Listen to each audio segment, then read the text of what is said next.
day number 5 of this. What are we calling this? Arturo Nashville Takeover Tour journey, life counseling sessions. Yes. Number 5 with my boy, my homie, my companion, Mr. Brian Clancy. What's up, everybody? Yes, sir. Thank you for having me, brother. Of course, dude. Stoked to be here. Yeah, man. So we were talking off cam about like the whole like networking thing and just like social media. You said you don't really keep up with that, don't you? It's a double-edged sword. Yeah. I do, but I don't. Yeah. Like, you know, I used to grind pretty hard at it back in the day and was like, I think for a while I was posting every day, if not like multiple times a day. And it just started becoming like a job. And then, you know, everybody else is doing it too. And it's just, I don't know. For me, I kind of use my social media not only as like a networking tool, but also it's just like snapshots of my life and my work and what I do. Yeah. And the networking side of it has kind of died down a little bit over the years just because it's draining sometimes. Yeah. You know? Yeah. I think a lot of people equate that to like your real life, you know, when it's like, it's just like it's literally a 15-second clip, dog. Like, Literally. You know? Well, and that's the thing. let's Like be the real. attention span is so If there's small 24 now. hours in a day, bro, and you're posting a 15-second clip, like, Yeah, what else? More than this. Yeah, bro. What else are you doing? exactly.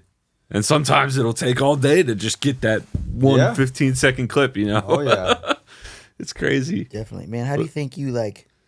How do you find a balance between that? If you're like, hey, you know, because as musicians, like we're walking business cards in a sense, right? And like Instagram is like, you know, now like with the whole like dot thing, you know, all that, like you can, bam, here's all my info in like a touch of another phone, right? Yeah. Shout out Dot. Yeah, I have a Dot, and that's why he's saying it, because all I've been doing is just tapping that card. Yeah. In my wallet.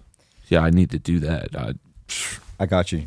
Yes. Yeah. You need to set me up. Dot. If you'd like to sponsor the podcast, we'd love to have you. Behind I the personally cake, use we it. would. Yes. sir. I personally use my Dot, and it has blown my mind since I moved to Houston, Chris. Like the amount of people that I want to reach out to you, they want to connect with you, business or personal. It's just like, here, let me get your number.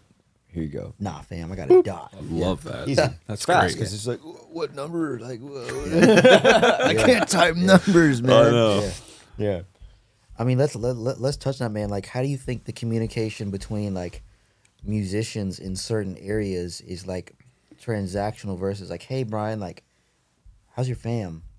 Not, hey Brian, like, how's your fam? By the way, man, what you need anybody for this gig? You need a sub? Like how do you think that translates to like just, I guess, just being in, you know, all these different towns that cats come from?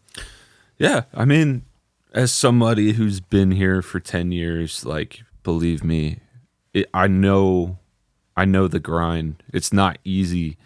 And, you know, I'm in a certain position now where the last handful of years I've gotten to do a lot of cool things I never thought I would do, and am now in a position that, you know, has kind of changed my life in a lot of ways. But, you know, between networking with people and, you know, going out and doing the thing and making yourself known to people, the biggest thing I think is not looking at it from a transactional point of view, but actually wanting to have a relationship with somebody.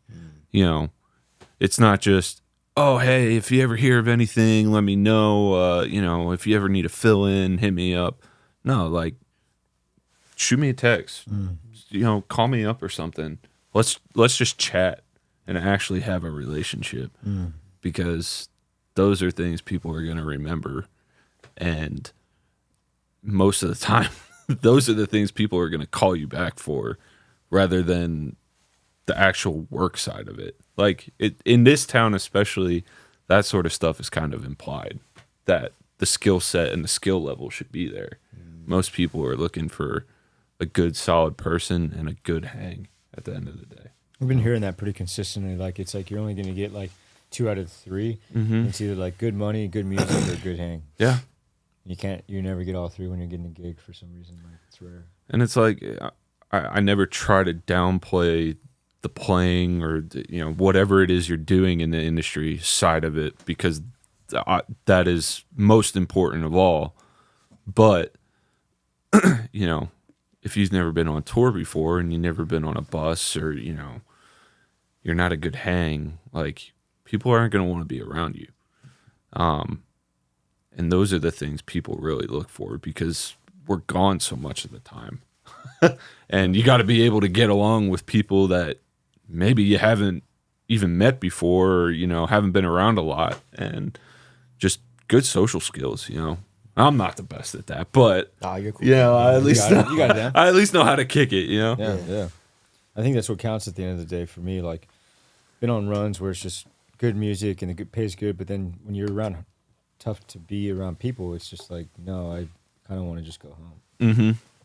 And I'm definitely the introverted kind of guy. I like my space, but it's always nice to just get on the bus at the end of the night, hang with your crew, talk about the day, shoot back some drinks, and just decompress and have some fun. Man, how do you handle that, like, with cats that are just like, you're just not cool to hang with, like, and let's say you're out for 3 or 4 weeks, like, what's kind of going through your head to, like, keep yourself calm and hopefully keep the peace between everybody?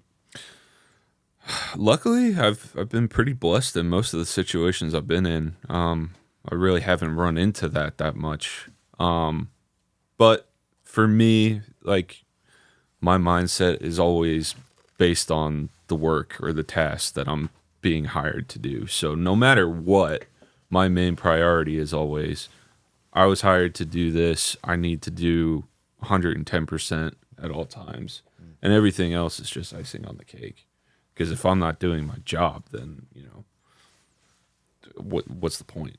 Have you ever had to leave a gig for those reasons of, like, not necessarily like a 3 or 4 week run, but we're talking maybe 6 to 18 month run, like? So I was with a Christian CCM group for about 2.5 years, and I left for some personal reasons. Just some things going on in the camp that I wasn't too stoked about, and it ended mutually. But shoot, where was I going with that? Sorry, kind of like how I hit brain fog real quick. If it was like a reason, like if you had to leave for one of those reasons, like it wasn't a good hang, or the pay wasn't really lining up, or something along those lines of, like, 2 out of the 3 just, it wasn't good enough at some point to stick around. Yeah, it was a kind of a combination of everything. It was that they're just, the vision at the time for what this artist wanted wasn't being presented in a way that made sense to everybody. And we, in terms of, like, age gaps, we all kind of were all over the place. Most of them were older guys, all had families and kids, and like I was the young buck in the group, which that wasn't an issue at all for me. But they kind of would go off, do their own thing, and we'd maybe have like a rehearsal once a year, and that was kind of it. Nobody was, like, truly invested in it and wanted to take it to that next level. Which was kind of sad, but it was a good first experience. Like, I mean, that was the group that I got to do some of the things that I know, like playing Red Rocks, doing the Opry, stuff like that, where you're like, holy crap, what did I just do? You are the first guest that we've had so far that has been able to play Red Rocks. Really? Yep. Everybody. Oh, wow. Everybody. When they get through, It's on their bucket, man. When we get into the segments, we got segments. Like, if you choose that segment, it's like, okay, like, what's the venue that you've always wanted to play? And, like, 10 out of 10, everybody so far, Red Rocks. Yeah. And it is for me too. Like, it was a beautiful, crazy experience. I will say, like, we didn't headline it. No. We were opening. Even just teching it, dude. Like, just being there. Yeah. It was insane. Yeah. Insane. Such a cool experience. And it was a shame because it rained for Casting Crowns set. Luckily for ours, it was dry. But you were with Casting Crowns? Yeah. Dude. Did some tours with them. Yeah. Not playing, just the band that I was with. Yeah. We did a couple tours with them. Yeah. I just sent that guy some stuff for Destroy. So Oh, Jack? Yeah, he's an awesome dude, man. Williams, Yep, right? Jack Williams. Yeah, really good dude, man. Solid I was player, able too. to- yes, I love his playing, and I was able to send him some stuff, some teas, and it was really cool. But yeah, That's the awesome. Red Rocks thing, it's just what I hear. How was it sound wise? How was the? Oh, it was horrible. Okay, that's what I hear. That is what I hear. All you hear is slapback. Yep. Yeah. And it was hard. Very hard. I heard that before too. Yeah. But when during sound check, it was rough. But once it filled in, it was. I mean, Worse. I don't even know what I was thinking up there at that time. Like, just Yeah. adrenaline took over. Right, and right. Whatever happened. Yeah. You know. But it was sick, That's awesome. and got to sign the wall and everything. Funny Yeah. enough, I don't know if I can say it because I don't know if it's released. I'll leave it out, but I'll tell you all later. No worries. Yeah. Yeah. But man, that's something we've been hearing a lot. A lot of the homies that's been on the podcast been saying that same thing. I think Arturo can attest to this. Is like, it's just because a gig looks good on paper doesn't mean like it's good for you. Mm-hmm. And like, or like leaving a gig, like you're like, man, it might be paying XYZ, or man, it might be, playing, Red Rocks or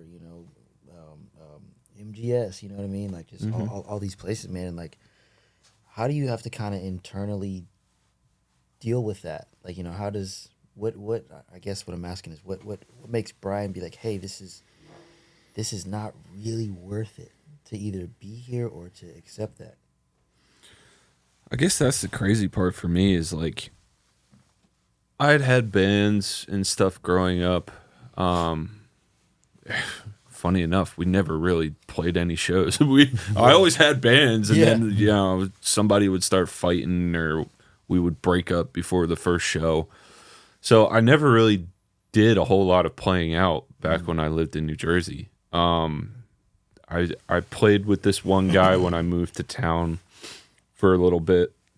And funny enough, that's how I met the front of house guy from Messengers. But those were just like small little, it was like a county fair or something. Yeah. And then when I got hired, so I worked for We Are Messengers before I started playing for them. Okay. I was like just kind of the guy who did everything. Yeah. So worked for them, and then I got asked to audition. So then I started playing, and like the first round of shows I did was Toby Mac's Hits Deep tour. Dang, boy. I think we did like tight. a couple like one-off church shows, and then it was boom right into arenas. Yeah. I've never done anything like that. Yeah. You know? Talk about that. Talk about that feeling. It's crazy. It's crazy. And like I was just saying this to my buddy Justin that you guys are having on last night. Yeah. It's like I don't know if I really consider myself to be a live drummer, to be honest with you, because I have mad stage fright. Mad stage fright. Like, that, bro. You puke before a show kind of thing, or like?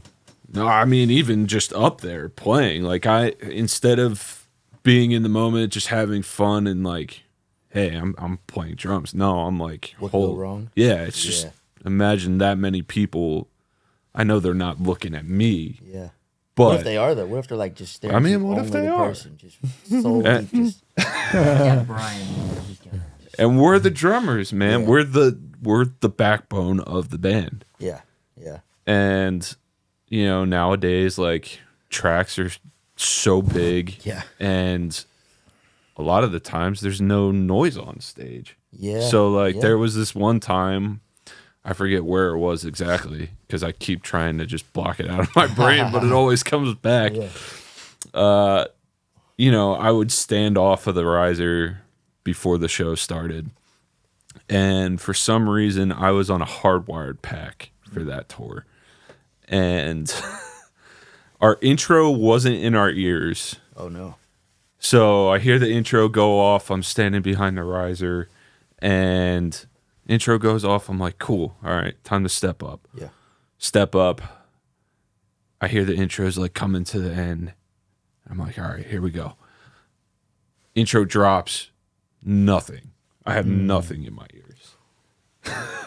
Terrifying. heart This was is in just an arena full of people, and I have no click. There's no stage volume. If I take my ear out, all I'm hearing is slapback from the PA. So, and I'm just like, what do I do? Do I keep trying to play or do I stop? Yeah. I kept trying to play. And we had to stop and restart the show. Wow. And that was embarrassing. It happens, bro. But it happens, and it's it's a learning process. Speaking of that, I'll tell my little quick story because this never happened to me before. And I was talking to who was I talking to? I was talking to Derek. Mm-hmm. And he said this. He was like, "If you're gonna do that, man, you gotta understand that happens." I was playing at my local church. Shout out my boy Ricky Garza, worship leader, fantastic dude. Right, had to do that. Great cat. But man, we were playing, dude, in like, churches, like the first 2 songs, and you do like, the sermon or whatever, and come back for another set. Mm-hmm. I guess you call it second set. Ableton's looking good. I go fire the tracks off the SPD, right? Mm-hmm. And then for some reason, my in-ear fell out, and like I heard it like intro, and I was like, man, that cue sounds a lot louder than it normally does. And then I'm like, in the PA. front of the house, boom! I literally slammed my laptop, dude, as hard as I could, bro. I was mad. I probably said some stuff in the talkback I shouldn't say. But dude, I freaking boom, and I was like, just play the song, bro. I was so mad, bro. I was so mad. Dude, I can imagine. That's never happened to me ever. Mm-hmm. I figured out what it was, but Yeah. I was like, dude, what the? I was just so embarrassed because it's like, who has a laptop? Who's doing that? Chris! Like, it's just, I was like, oh. So that came back in the overall speakers that everybody could Yes. hear. So everybody, Everybody, the congregation could everybody hear in the that. congregation, like they're like about to get ready to sing. Like, intro 2, 3. And I'm like, yeah. Hey man, sometimes they need a lead. Yeah. Sometimes they need a lead up to what's going on. I'm like, I would appreciate that if I was in the congregation. yeah, Right? bro. But no, dude. Sometimes they they ain't on time, man. You got the guy next to you that's just not singing on time, and Yeah. here you go, bro. You ain't messing it up today. They're clapping on 1 and 3. Dude, that's hard too. When that's all you hear too. Oh man. But no, dude. I get it, bro. It happens to the best of us, bro. Like, I'm not gonna let it beat me down. And for a whole week, I was like, so mad, dude. Mm-hmm. But I mean, You got the live footage of that? Like, can we see that? Or something? Josh, put it right here. Yeah, man. You want viral? That go viral. I'd like Yeah. to see that, Chris. No, we don't want to see that, bro. Yeah, I do, because I've never heard of that kind of situation ever happening. And I can just think about it. If I'm in the congregation, I hear intro 1, 2. I'm like, oh, all right. Like, I'm locked. I'm you locked gotta in go now. look it up after the interview Right, because for the there's Lord, so bro. much out there. I'm locked in now. Like, I'm like, all right. Like, I think we need to advocate for all churches to now run their click out loud in the PA for the congregation to hear. You heard it here first. When you start doing it, it started here. Chris Whitaker. Dude, do not promote that on the internet, Scooter bro. knows. I hope it's a good sounding Scooter click because some of knows. those clicks are horrible sounding. Yeah, definitely need a good sounding clip. Yeah. No, man, but let's touch on that, dude. Like, I mean, just growing up not having, a lot of, like you said, like live performances, right? And now, on your IG, you're a big studio cat, man, which is awesome. Thank you. Like, I mean, what made you be like, hey, man, like, I don't want to say I got to get this live thing together, but you kind of got to get over your stage fright. Yeah, I mean, And pivot. Yeah. you do. And, that kind of dives into a couple different things for me because I'm a self-taught guy. I didn't really I took lessons for a couple months, but I was young and dumb at the time, and it's like, oh, I don't need this. I'm just gonna teach myself. And so, like you were saying earlier, like I can't read charts. I don't. No. I'm an ear guy. Yeah. Same. And luckily I was blessed with the good physical ears. ability to do whatever. Yeah. But in this industry, it's like, especially being a hired gun as opposed to having like your own band and project is such a different thing. Yeah. Because you're at the mercy of an artist, management, MD, and what they want. Yeah.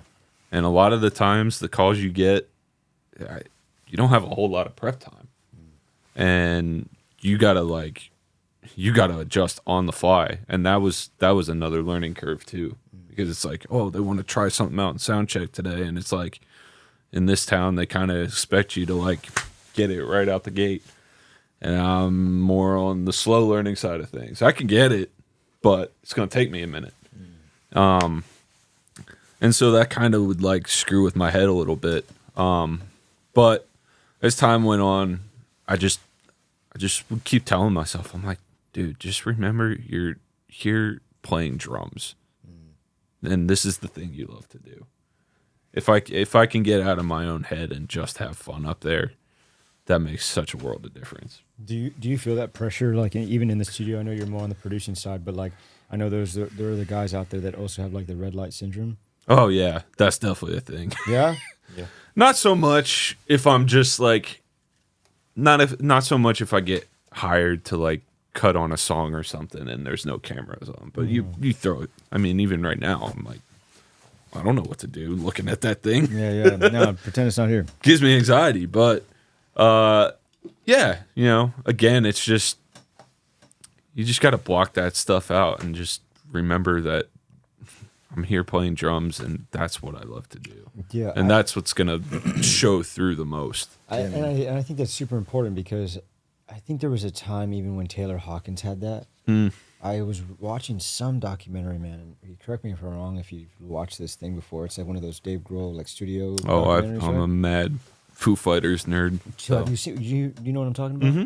Did you hear that in that documentary? Yeah. Or am I hearing things? No. I heard he was a super anxious drummer. He had it, right? So like they would go in and lay down the track or something. Yeah. And I was just like, wow, dude, like I would have never thought because the dude is a monster, man. Well, and then imagine having to back up Dave Grohl, who's one of the OG drummers of all time. You know, right. And that's one of the. I'd things be pooping too. my pants. I mean, that's just one of those things. I think because like Dave could have done drums if he wanted to. Yeah. And you know he did the record. He did other records other than Foo Fighters and Nirvana. Yeah. And what was it with? I'm blanking right now. Queens of Stone Age. Yeah. Yes.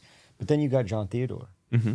And dude, I'm a massive Theodore fan. Yeah. Like love the dude's playing. But you look at the era of these drummers. Theodore, when he was with Mars Volta. Mm-hmm. Are you familiar? Yeah. Okay. You listened to the records? I was like big into them when Pridgeon was playing. Okay, cool. Yeah. And when I started to see the Theodore era of Mars Volta and I was like studying him on YouTube, I looked back at the Grohl era and was like, wow, like if you just go back to day one with some of these guys, like their fresh approaches, I was like, damn, dude, like these guys were cutting it up in these new bands that were not big. And you know, when Grohl wrote the intro to Smells Like Teen Spirit, and this is funny because we actually use this in a segment, not the Teen Spirit version, not Teen Spirit at all, but like Jacko. Yep. That's actually a Gap Band ripoff. Yeah. And he tells it the story now, but you know, my dad put me on Gap Band, as did Chris's dad. Bro. Yeah, so You gotta tell a little story. we've been into it. You know, we liked it. Exactly. And then when he came out with it, my dad was like, "You see, I know what I'm talking about. I like the good stuff." And I'm like, "Yeah, I get it." And it's just he was the first person that sent me that Dave Grohl vid when he said, "Oh man, I just ripped off the Gap Band." And it's one of those things, dude, where everybody has those moments in their early career where they just don't get it or they can't nail it. But you look at the humility and what they had to pull from, and it's like Dave Grohl's ripping Gap Band, man. Like these guys with John Theodore talking about like a madman behind like a 1 Up 1 Down. Yeah. He can do things like on that kit that most people need like 3 up 3 down for. One of the things that I do in my studio is, you know, social media is so prevalent. So outside of doing stuff for like cutting songs for artists, producers, whatever, I offer like content sessions for drummers because social media is such a thing and not every drummer is going to have a studio set up or, you know, a means to record themselves. So I'm like, what if I start offering this to people? And the way I structure it is it's kind of in the drummer's, you know, it's up to the drummer to make it worth his time because I give them a day. I'm like, I charge X for, you know, I think probably it equals out to like 8 hours max is what we could do. And I'm like, you can come in with as many songs as you want to do. You know, everybody kind of approaches it different. Some guys like doing full playthroughs of stuff. Some guys like picking out certain parts of songs to do and whatever.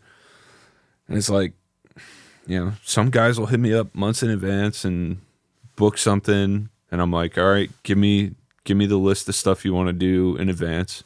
And then we'll show up. And sometimes, you know, they're struggling. Whether that's a lack of preparedness on the drumming side of it, or if it's partially because of the red light syndrome thing, I'm not sure. But, you know, there's definitely, you definitely should come in prepared. Especially if it's, you know, a country song or something like that. Yeah. Unless you're trying to reinvent the wheel and go crazy and do wicked chops over everything, like, you know, keeping a 4/4 and 2 and 4 is so easy. Like, that shouldn't take more than like 2-3 takes. Yep. And I had a real talk with somebody that's been coming to me for a while about that. And hopefully, if he sees this, I'm not calling you out, buddy. I love you. You know I do. But sometimes you have to have those hard talks with people. Yeah. Because it's like, you know, these are the things that people are going to look for on a gig. Mm-hmm. And that's kind of why I like the way I do things, is because I treat it as if it's like a live thing. Yeah. You get one shot live. Mm-hmm. You don't get a chance to redo it. Yeah. You got the next night, but, you know, I kind of still believe in that mentality even in the studio. Yeah. Let's touch on that, bro. Like, how do you prepare for an audition? And we haven't really talked about this a whole lot on any episodes, but how do you prepare for that? If it's like we talked about, like, we're not really big heavy readers, right? You know, we just listen to a song. Like, I'm preparing for a gig in March, but our first rehearsal is the 20th, and I got to learn 22 songs, bro, before the 18th. That's when we leave. Yeah. And what's today? I don't remember anymore. 15th, yeah. Something like that. Yeah, 15th. I got to do it. But, like, I mean, how do you prepare for that? I mean, in an ideal world, the person hiring you gives you an adequate amount of time to learn that stuff properly. Yeah. Never. That you doesn't know, exist, Brian. Sorry. that's few and far between. Yeah. My method has always just been, if I have the space to practice, I will lock myself in there for however long it takes me to just muscle memory that stuff. What if you don't have a kit? Like, I don't have a kit to play on this week. Whew. So then what I would do is I'm just listening to that stuff on repeat. Yep. Just trying to lock it in my brain. And then I'll even do, like, not proper charts, but I'll go through and make notes and be like, all right, there's this many bars, there's a stop here, something like that. Yeah. Just so I have a mental note that if for some reason I need it, I can reference it. Yeah. I was talking to somebody else on the podcast, and I was saying, man, like, I don't know who it was. I think it may have been Ben Settler. Shout out Ben. Yeah, shout out Ben. Yeah. Miss you, dude. Yeah. Great hand. Cat. Great cat. Yeah, but I think we were talking about, like, just knowing what it feels like to play 8 bars in a row. Mm-hmm. Like, without having to count. Like, your body needs to know how to feel that. Yep. Okay, here, or listening, here's 8 bars, but then on bar number 7, it's a bar 2. Mm-hmm. You know, like knowing, like, what that feels like, because that also comes with just muscle memory. Right. You know, just repetition. And, like, I've also found too, it can kind of be difficult when, unless they send you, like, the tracks or whatever they're using for live, like, most of the time I'm just listening to whatever's on YouTube, yeah, dude, Apple Music or Spotify. But, you know, nowadays it's so common for artists to, you know, do different arrangements live. Yep. So you could be listening to the record and learning the record parts, but then whatever they're doing live could be totally different. Yeah, that's what I got today. I mean, that's what I got for the gig I'm doing. It's one long hour, 2 hour. It's 90 minutes set, but it's one 90-minute board tape. Mm-hmm. Just like, hey, learn this. Yeah. And it doesn't like, and See, I like that though. yeah, I do too, because I can go through and learn. Okay, here's the swell into this next section. Or here's our transitions, and send you a little list. But I get you, bro. Yeah. I think the worst one that I've ever experienced was I was given all the songs by the performer, and then what was it? Maybe less than 72 hours. The drummer came in. He's a buddy of mine. He's like, "Hey, we actually play them this way, and here's all the live tracks." And I was like, different intros, different exits, outros. Yeah. Like, and I looked at it and I was like, bro, I just learned and notated everything. and you want me to go back? And I was like, okay, because I'm a note guy. I will say this: I'm an ear guy because I go off of vocals a lot. So when I am taking notes, it's literally in my iPhone, and I'm like, oh, when they say this, and that means they're going into this for a live thing. Yeah. Right? That's cool.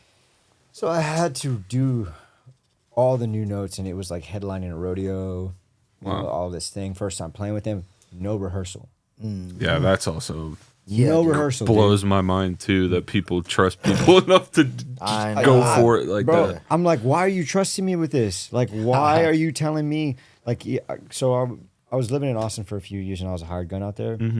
It's way different than getting 24 hours, 5 hours before a gig and going, hey, man, it's country, rock, blues. Yeah. Like, I'll look at you, you look at me, and we're good. And I'm like, I can do that all day. No set list. Yeah. Perfect. I don't know who you are. Let's just jam. Right. Not just jam, but like train wreck or anything like that. We're talking tight. Yeah. I get callbacks for that reason. But that's a totally different game when you're going into an original composition. And it's like 12 songs. Never heard them before. No covers. Maybe Purple Rain. But like, that was like, dude, one of those times in my life where I was like, I don't know how we pulled it off. Click and everything, full 9 for a country gig. And I love those guys. I played with them again and again after that. But I knew like what I wanted out of a gig, and I knew how to say no next time. Yeah, that's big too, is sometimes learning how to say no.